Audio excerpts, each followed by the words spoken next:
কিছুদিন আগে আমরা গিয়েছিলাম সোনুর মামার বাড়ি। আজকে ওই ভিডিওটাই তোমাদের সাথে শেয়ার করছি। নমা আগেই চলে গিয়েছিল। এই দিন গিয়েছিলাম আমি, সোনু, জেঠু, ঈশা, আমার মা আর আমার বোন। আমরা প্রথমে চলে গিয়েছিলাম আমাদের হোটেলে।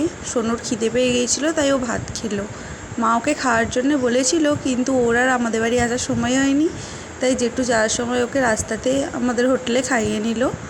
তারপরে আমি আর মা এখান থেকে নিয়ে নিয়েছিলাম মৌরি আর ওই একটু চিনির দানাগুলো, ওইগুলো নিয়ে নিয়েছিলাম। অনেকটা দূর রাস্তা, যাতে কারো কোনো অসুবিধা না হয় সেই জন্যই নিয়ে নিয়েছিলাম। তারপর আমরা ওখান থেকে সোনুর খাওয়া হয়ে গেলে বেরিয়ে পড়ি সোনুর মামার বাড়ি যাওয়ার জন্য। সোনুর মামার বাড়ি যেতে আমাদের মোটামুটি 1.5 থেকে 2 ঘন্টা সময় লেগে গেছিলো। তার মধ্যে এই দেখো আমরা পৌঁছেও গেছি। আর এই যে দূরে দেখতে পাচ্ছ বাড়িটা, ওটাই হচ্ছে সোনুর মামার বাড়ি।